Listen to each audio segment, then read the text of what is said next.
আছো। ধনতেরাসের সকালবেলা থেকে আমি কি কি করলাম আর কি কি করব আজকে সেই সমস্তটা কিন্তু তোমাদের সাথে শেয়ার করব। আর ধনতেরাসে সোনা রূপো কিনতে হয় এটা আমরা সবাই জানি, কিন্তু যাদের আমাদের মতন সামর্থ্য নেই যে সোনা কেনার, আমাদের ধরো 1 পয়েন্ট সোনা কেনার বা রূপো কেনার ক্ষমতা নেই, তাহলে তো আমরা কি ধনতেরাসে পুজো করব না? আমরা অবশ্যই ধনতেরাসে পুজো করব। ধনতেরাসের দিন কিভাবে মা লক্ষ্মীর আরাধনা করব, ধন দেবীর আমরা আরাধনা করব সেটা তোমাদের সাথে শেয়ার করব। আমরা আজকে কিভাবে আমরা জমদীপ দান করব সেটাও দেখাবো।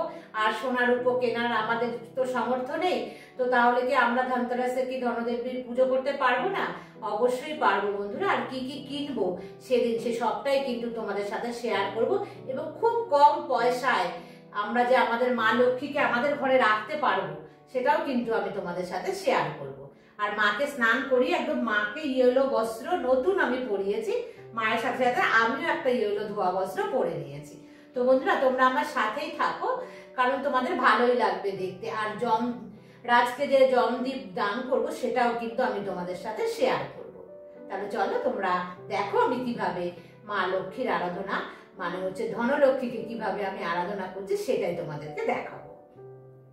আমার মা লক্ষ্মী যেহেতু পেতলের, সে কারণে তাকে কিন্তু আমি স্নান করিয়ে দিয়েছি। আর যাদের মাটির মূর্তি কিংবা চিত্রপট, তারা কিন্তু একটা পরিষ্কার কাপড়ের মধ্যে গোলাপ জল নিয়ে আলতো আলতোভাবে মায়ের সারা শরীরে এবং মায়ের চরণ দুটিও তোমরা এভাবে বুলিয়ে মাকে স্নান করিয়ে নেবে।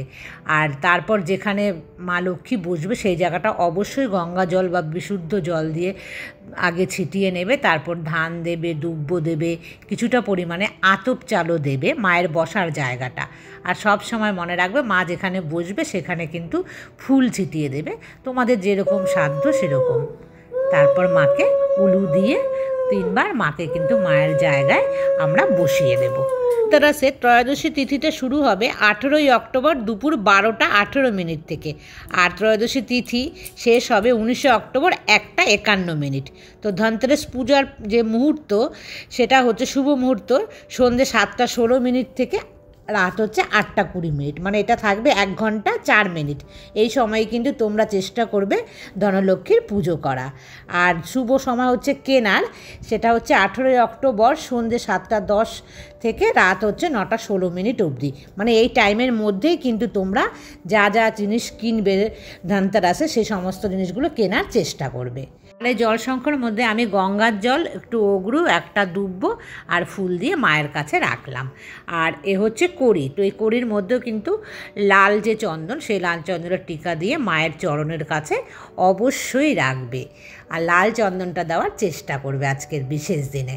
আর যেখানে মা বসেছে তার নিচে আতপ চাল দিয়ে এখানে একটা স্বস্তিক চিহ্ন আঁকবে, কারণ আজকের এই বিশেষ তিথিতে আতপ চালের মাহাত্ম্য কিন্তু অনেকখানি। আর একটা তামার পাত্র হলে সবচাইতে ভালো, না হলে তোমরা নেবে পেতলের, মাটিরও নেবে না আর স্টিলেরও কিন্তু নেবে না।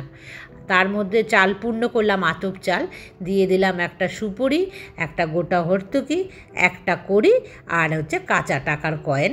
যদি রূপোর না থাকে, আমি তো রূপোর আছে বলে দিলাম, আর তোমরা না হলে এমনি 1 টাকার একটা কয়েন দেবে। দিয়ে এটাকে আমি মঙ্গল ঘট যে বলে সেই মঙ্গল ঘট কিন্তু আমি তৈরি করে নিচ্ছি। তো লাল শালু কাপড় দিয়ে এটাকে ভালোভাবে ঢেকে দেখো একটা সুতো দিয়ে আমি খুব ভালোভাবে কিন্তু এটাকে বেঁধে দেব। আর এটা বাঁধার পরে এটা কিন্তু খুলবে না, এটা একদম দিওয়ালি পর্যন্ত কিন্তু থাকবে। যদি মায়ের কাছে রাখার সময় মানে তোমাদের যদি কোনো অসুবিধা না হয় তাহলে তোমরা মায়ের কাছেই রাখবে, মানে মা লক্ষ্মীর কাছে। আর না হলে কিন্তু কোনো লকার বা কোনো জায়গাতে তোমরা রাখবে। তো মঙ্গল ঘটকে আমি বসাবো, সেখানে একটু ধান দিলাম, দুব্ব দিলাম আর একটু আমি ফুলও দিলাম।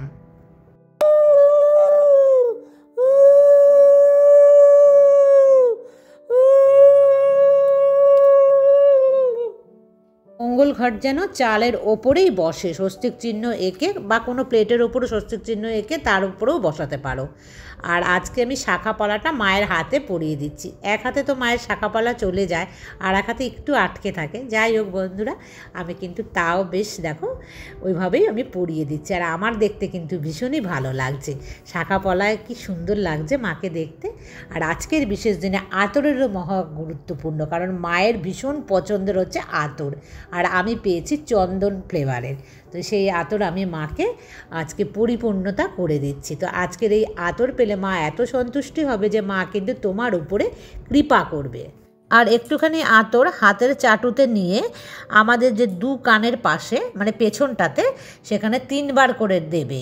এর ফলে শুক্র গ্রহ কিন্তু তোমাদের অ্যাক্টিভ থাকবে, আর তার ফলে তোমাদের যে নানা রকম বাধা বিঘ্ন সমস্ত কিছু কিন্তু দূর হয়ে যাবে। তো আজকের এই বিশেষ দিনে তোমরা মায়ের সাথে সাথে নিজেরও কিন্তু এই আতরটা লাগিও। আর তারপর দেখো মায়ের পছন্দের একটা ফুল আজকে পেয়েছি। আজকে কিন্তু আমি বিশেষ কোনো ফুল পাইনি, কারণ যার থেকে ফুল আনি তার কাছে আজকে কোনো ফুলই ছিল না। কোনো রকমে একটা আমি জোগাড় করতে পেরেছি মায়ের পছন্দের ফুল। তো যাই হোক, সেটাই আমি মায়ের চরণে দিলাম। লক্ষ্মী পুজো করতে গেলে আগে নারায়ণকে পুজো করতে, যেহেতু আমার কাছে নারায়ণের মূর্তি নেই সেই কারণে আমি এখানে নারায়ণকে স্থাপন করছি, আর এখানে গণেশকে স্থাপন করছি, আর এখানে কুবের দেবতাকে আমি স্থাপন করছি। তো দেখো আমি কি করছি, আমি সমস্ত হর্তুকি আর হচ্ছে সুপুরির মধ্যে লাল চন্দন লাগিয়ে আমি যে নারায়ণকে এখানে স্থাপন করলাম, আর এখানে আমি কুবের দেবতা আর এখানে হচ্ছে গণেশ দেবতা। তো তাদেরকে কিন্তু একটা করে আমি সুপুরি একটা করে হর্তুকি আমি দিয়ে দিচ্ছি, আর কিছুটা দিয়ে দেবো আমি আতপ চাল। তো 3 জনাকেই কিন্তু আমি 3 জনার নামে এখানে আমি অর্পণ করছি। তো তারপরে আমি দিয়ে দেবো এর মধ্যে যে পৈতে। তো পৈতেগুলো একটু বড় বলে আমি কিন্তু মানে ফোল্ড করে দিলাম এখানে, আর এখানেও আমি সেই করলাম একই। আর এই পৈতেটা একটু ছোট ছিল, তো আমি সেটাকে আর ফোল্ড করলাম না। আজকের এই বিশেষ দিনে তোমরা 2টো ঝাড়ু কিনো, অবশ্যই 2টো লবণের প্যাকেট কিনো, আর হচ্ছে তোমরা কিন্তু চাইলে সাদা বাতাসা তোমরা কিনতে পারো, আর তোমরা কিন্তু অবশ্যই ধনে কিনো আজকের দিনে। এই ধনে মাকে অর্পণ করবে, দিওয়ালি পর্যন্ত আমি রাখবো, তারপর কিন্তু আমি এটা তুলে হালকা জল ভিজিয়ে আমি কিন্তু কোনো টবে পুঁতে দেবো, কিংবা তোমরা কোনো জায়গায় মাটিতে পুঁতে দেবে। যত এটা তাড়াতাড়ি গাছের ফলন হবে তোমার সংসারেও কিন্তু ততটা বৃদ্ধি হবে। আর আজকের দিনে হলুদ শস্য মাকে অর্পণ করো, আর এটা করলে তোমার যে দুঃখ কষ্ট আছে সে সমস্ত কিন্তু দূর হবে। আর চাইলে তোমরা ঘরের কোনায় কোনায় কিন্তু এই সর্ষে ছিটিয়ে দিতে পারো। তো পরদিন সকালে তুলে কোনো মাটিতে পুঁতে দেবে সেটা। আর অবশ্যই সোনা রূপা কিনতে না পারি কি হয়েছে তাতে, পদ্মবীজ কিন্তু আজকের বিশেষ দিনে খুব কম পয়সায় কিনতে পাওয়া যায় বন্ধুরা, সেগুলো কিন্তু অবশ্যই কিনো, তোমার সংসারের উন্নতি হবেই হবে। ধনতেরাসের দিন কয়েকটা কড়ি কিনো, আর তার সাথে কয়েকটি গোমতী চক্রও কিনো। এগুলো কিন্তু পুজোর পর মানে দিওয়ালি চলে গেলে তুলে আবার তোমরা মা লক্ষ্মীর ওখানে কোনো জায়গায় রেখে দেবে, শুদ্ধ জায়গায়। এটা কিন্তু বছরের পর বছর গঙ্গা জলে শুদ্ধ করে নিয়ে আবার ব্যবহার করতে পারবে। আর আজকের এই বিশেষ দিনে মায়ের চরণে কড়ি আর গোমতী চক্র কিন্তু অবশ্যই অর্পণ করো। আর হলুদের গাঁট পেলে তোমরা অবশ্যই মাকে হলুদের গাঁট অর্পণ করো, আর যদি হলুদের গাঁট না পাও তাহলে হলুদের প্যাকেট হলেও সেটা অর্পণ করো। আর যা যা কিনবে বন্ধুরা আজকের এই বিশেষ দিনে সমস্ত কিন্তু মায়ের কাছে অর্পণ করে পুজো দেবে। যে শুভ টাইমটা আছে সেই টাইমে কিন্তু পুজো দেবে। আর নিলাম পঞ্চমুখী প্রদীপ, তো এটা কিন্তু যমদূতকে দেওয়ার জন্য যে দ্বীপ সেই দ্বীপ। তো কি করব, এটাকে প্রথমে দেখো সর্ষের তেল দিয়ে আমি ভরে নিচ্ছি। এটা যদি আরও বড় প্রদীপ হতো তো আরও ভালো হতো। তো অনেকটা বেশি পরিমাণে তেল দেওয়া মানে দিতে হবে, বা ঘি থাকলে তোমরা ঘি দিতে পারো। তার মধ্যে কয়েকটা আতপ চাল নেব, আর তার মধ্যে কয়েকটা দেব হচ্ছে কালো তিল। আর খুব বেশি করে দেবে না, তাহলে জ্বলতে চাইবে না প্রদীপটা। তা এর মধ্যে দিয়ে দেবে একটা গোটা সুপারি, একটা দিয়ে দেবে কাঁচা হলুদের গাঁট, আমার কাছে ছোট ছিল না বড়, তো আমি বড়ই দিলাম, আর একটা কাঁচা টাকার কয়েন। তো দিয়ে বন্ধুরা এটা জ্বালাবে, আমি পরে দেখাচ্ছি। তবে এই যে জমদ্বীপ দেবো একেও কিন্তু মাটিতে রাখা যাবে না, একেও কিন্তু আতপ চালের ওপরে কোনো পাত্রে দিয়ে রাখলাম আমি। আর তারপর দেখো এই যে মাকে আমি অর্পণ করছি একটা পানের মধ্যে সিঁদুর দিয়ে, তার মধ্যে দিয়ে এলাম একটা গোটা হর্তুকি, একটা সুপুরি, একটা হলুদের গাঁট, একটা কড়ি, আর একটা হলো গোমতী চক্র, আর 1 টাকার কয়েন। সমস্তটা আমি এক ফোঁটা করে সিঁদুর দিলাম, আর কিছুটা আতপ চাল দিয়ে এটা মা লক্ষ্মীকে আমি অর্পণ করলাম। আমার জায়গাটা ছোটো বলে এইভাবে আমি দিয়েছি। তারপর বন্ধুরা যখন আমি জমদ্বীপ জমদ্বীপটা জ্বালাবো, এই জমদ্বীপ সবসময় মনে রাখতে হবে যেন পুরো রাত ভর জ্বলে, আর না হলেও মিনিমাম 1 ঘন্টা জ্বলে। আকাশের দিকে করলে তো খুব ভালো, মানে উঁচু জায়গায় হয় ছাদে দেবে, কিংবা যদি না থাকে তুলসী তলার ওখানেও দিতে পারো, যেখানে হাওয়া না লাগে। মিনিমাম মনে করবে 1 ঘন্টা জ্বলে। আর 13টা প্রদীপ আজকের বিশেষ দিনে কিন্তু অবশ্যই মায়ের কাছে তোমরা জ্বালাবে।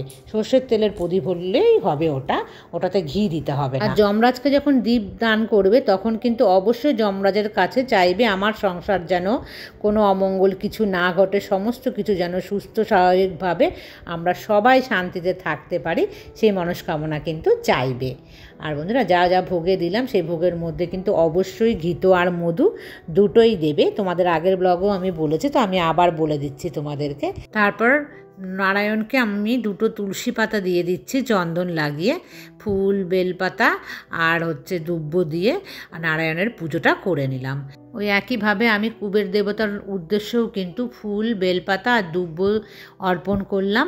তারপর আমি গণেশকেও কিন্তু অর্পণ করলাম ফুল বেলপাতা আর দুব্বো দিয়ে। আমি তাদের পুজো করে নেওয়ার পর আমি কিন্তু মায়ের চরণে উদ্দেশ্য করেও আমি ফুল বেলপাতা দুব্বো মাকে দিলাম।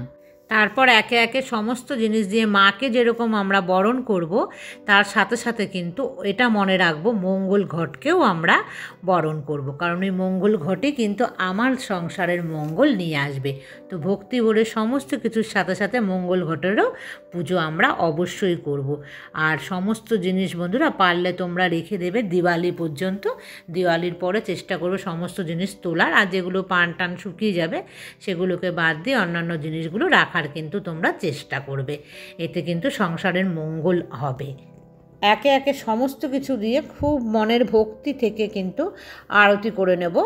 এটা তিল তেলের প্রদীপ, মানে যা যা আছে সমস্তই কিন্তু দেবে। তারপর হাতে ফুল দুব্বো নিয়ে আমি প্রথমে দেখো কুবের দেবকে পুজোটা করে নিচ্ছি, তারপরে কিন্তু আমি নারায়ণকে দিচ্ছি, তারপরে আমি দেব গণেশকে। এইভাবে 3 বার করে কিন্তু আমি 3 জনার চরণকে উদ্দেশ্য করে আমি ফুল বেলপাতা দেব। তারপর মা লক্ষ্মীর কাছে পুষ্পাঞ্জলিটা দিয়ে দেব। তো ফুল বেলপাতা নিয়ে ওং নমস্তে সর্বদেবানাং বরদাসী হরিপ্রিয়ে জাগতিস্তং প্রপন্নাং সা মে ভুয়াত তচ্চনাথ সচন্দন পুষ্পবিল্লপত্রাঞ্জলি শ্রীং লক্ষ্মী দেবৈ নম। এই মন্ত্রটা 3 বার বলে আমি মা লক্ষ্মীর কাছে প্রণাম করে তারপর কিন্তু আমি আমার পুজোটা সম্পন্ন করব। আর বন্ধুরা, তার সাথে দেখো আমি যে জানিয়েছি 13টা প্রদীপ, সেটাও কিন্তু আমি মাকে বরণ করে নিচ্ছি। এইভাবে ধনতেরাসের দিন মা লক্ষ্মীর পুজো করো, অবশ্যই তোমার ঘরে ধনলক্ষ্মী বজায় থাকবে, আসবে। আর কুবের দেবতা গণেশজির পুজো করলে অবশ্যই অর্থপ্রাপ্তি থেকে সমস্ত সুখ শান্তি পাবে।